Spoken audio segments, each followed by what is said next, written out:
근데 이제 우리가 계산할 수 없는 영역인 게, 왜냐하면 이게 상대 이론까지 좀 집어넣어야 됩니다. 그래서 넣어주면 완벽히 나온 거예요. 그래서 빛이 충돌해? 충돌은 입자밖에 못 하거든요. 그래서 빛이 입자다라고 얘기합니다.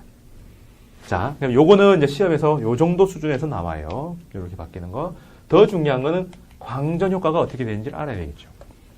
요거는 표를 이렇게 그려뒀습니다. 왼쪽 파트는 빛이에요. 들어와서 변환이 돼서, 이거 빛이 아니고 왼쪽 파트는 전자, 광,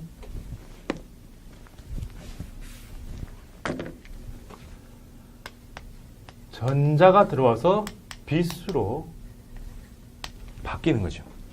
그럼 바뀌는데 전자의 그래서 광조 잘 썼군요. 제가 처음에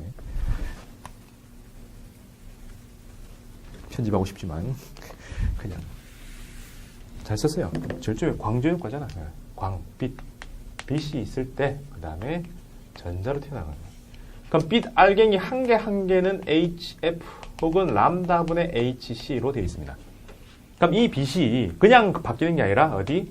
금속판에 부딪혀요. 그럼 금속 안에는 뭐가 풍부해요? 자유전자가 어마무시하게 들어가 있는 거죠. 무한대 개가 들어갑니다. 그럼 이게 빛이 쫙 와서 이게 땅 부딪히면 얘가 가지고 있는 이 에너지당 이렇게 나가는 게 아니라 그냥 한 놈이 오면 한 개가 튕겨나가요. 전자가. 그럼 이 전자는 운동량을 가질 테니까 2n분의 p제곱 뭐 이런 게 있을 텐데 어쨌든 전자 한 개가 튕겨나갑니다. 그럼 요 전자의 에너지는 얼마요? 이 금속 속에 전자가 잡혀 있겠죠. 화학으로 따지면 이온화 에너지 혹은 얘들이 잡혀 있는데 물리에서는 뭘 쓰냐면 이렇게 놓고 1함수라고 씁니다. 얘들이 요만큼 에너지를 줘야 튕겨 나온다. 뭐 이온화 에너지라고 생각하면 돼요. 저는 이거 몸값이라 생각하는데 이 인질입니다. 금속한테 묶여있는 전자들은 인질로 보면 얘들 풀어나는데 에너지가 필요해요. 그래서 주어진 빛의 에너지에서 전자의 에너지, 그 1함수를 빼고 나온 게 전자의 에너지로 나오는 거지요. 그래서 나오는 전자의 에너지들은 에너지 차이에 의해서 결정이 나는데 몇 개가 나오느냐를 보면 이 개수로 연결됩니다. 그래서 들어가는 빛의 개수와 이 개수가 연결돼요. 나오는 개수가 몇 개냐라는 거는 얘들의 개수가 몇 개냐인데 어떻게 해요? 세기가 있겠죠. 이걸 세기라고 부릅니다. 빛의 세기. 앞에서는 평광할 때 나왔죠. 평광할 때 진폭의 제곱, 진동수의 제곱으로 나온 그 세기가 이제 의미가 달라져서 이 세기는 개수입니다. 세기가 커지는 거는 이러한 빛이 세졌다라는 건 이러한 빛이 많아졌다는 얘기라서 이거는 개수에 비례해요. 그래서 실제 개수는 이렇게 갤 수 있죠. 전체 에너지 이만큼인데 하나가 요만큼이니까 나누니까 요만큼이죠. 그럼 그 개수하고 똑같은 게 튕겨 나와요. 그러면 나오는 전자의 개수가 곱해지면 이게 뭐라 불러요? 전류라고 하죠. 광전류. 광전류를 키운다라는 것은 전자의 개수가 많아진 거죠. 이해됩니까? 자, 그래서 실험을 해봤어요. 금속에다가 빛을 땅 비춰서 전자가 튀어나옵니다. 근데 이 잡혀있는 이함수가 한계가 있으니까 파장대를 너무 길게 만들면, 즉 너무 에너지 작은 빛을 비추면 절대 안 나와요. 여기서 모순인 거죠. 이 에너지가 차는 거는 아무리 돈으로 태어지면 몸값이 100만 원입니다. 그러면 처음에 100만 원 줘야 튀어나온다는 얘기예요. 만약에 50만 원씩 두 번 주면은 두 달에 한 번씩 나오면 안 돼요? 아니요. 몸값을 받은 사람들이 50만 원 주면 줘. 그다음 50만 원 주면 더 받았고 왜 안 줍니까 하면 이자가 플러스를 하면서 계속 받는 것처럼 주면 빠져나가 버립니다. 그게 고여있지를 않아요. 그래서 이 값에 해당하는 거 한 방에 빵 줘야지 튕겨나오지 조금씩 자주 누적시켜서 할부로 이런 거 안 된다는 거예요. 사람들이 그게 이상한 거죠. 빛은 연속인데 연속적으로 쫄쫄쫄쫄 콸콸콸콸콸 어떻게 주더라도 차기만 하면 튀어나와야 되는 거 아니야. 이게 찰 때 나오는 그 값으로 생각한 거죠. 아니요. 그냥 이거는 빼먹는 겁니다. 아시겠죠? 그래서 나오면 이렇게 해서 딱 나오더라. 그래서 진동수가 어느 이상이 되면 충분히 차니까 넣는 순간 바로 나온다. 안 나오면 한참 지나도 안 나온다. 뭐 아니면 더해요. 나오면 바로 즉자적으로 나오고 안 나오면 무한대의 시간이 흘러도 안 나오는 현상을 입자설로 설명하는 거죠.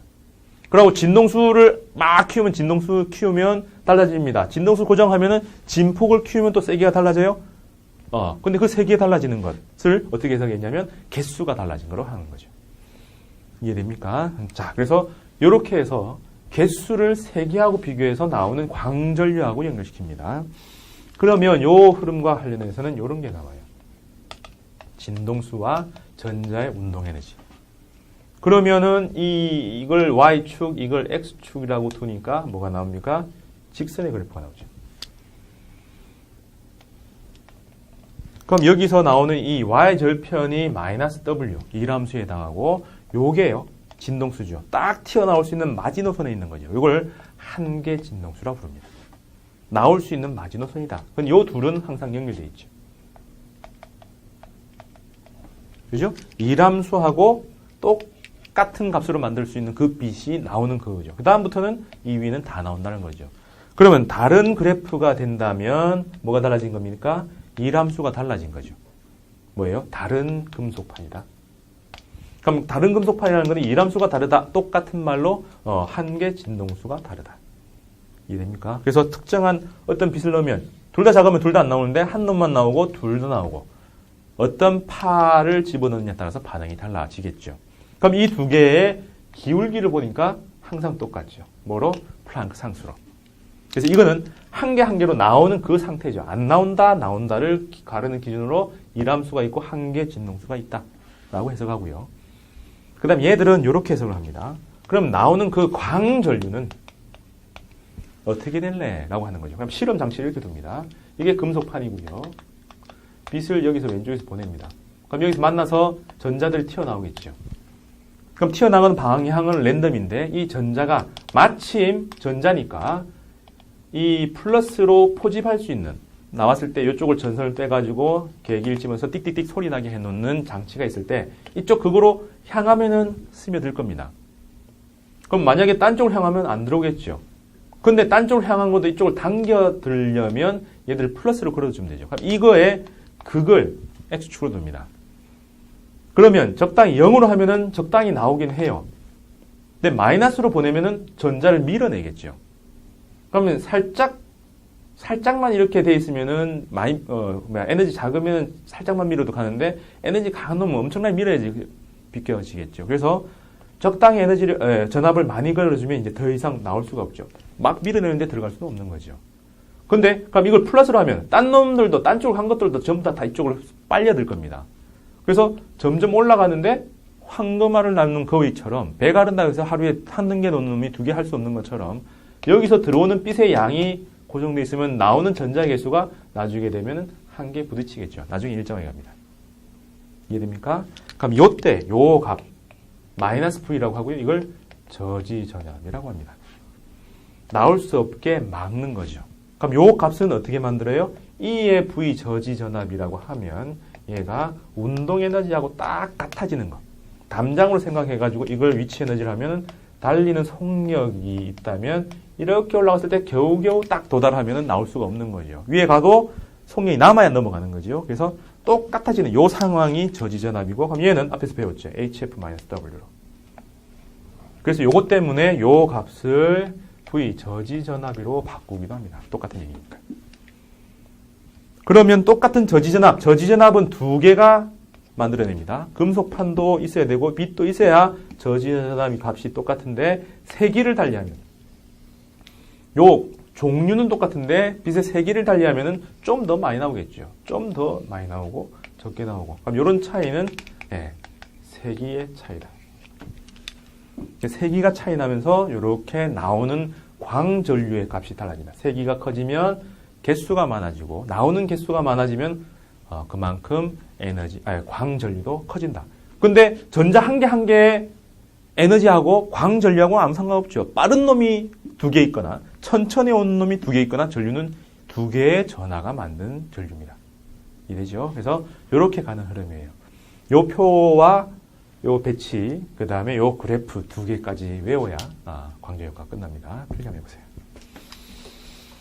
자, 그러면 이렇게 해서 빛이 입자인 이유가 1900년의 프랑크 입자 뭉쳐졌다. 그 다음에 진짜 입자 덩어리 개수로 이제 개설을 해야 된다라고 하는 광전효과. 그 다음에 실제로 얘들이 운동량을 가지더라.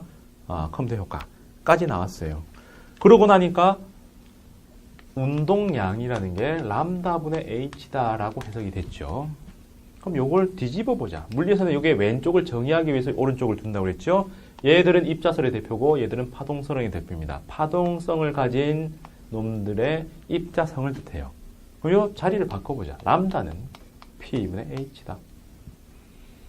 그럼 P분의 H라는 거는 P라는 걸 루트 2M 이 카이네틱이라고 처리하자고 했죠. 이렇게.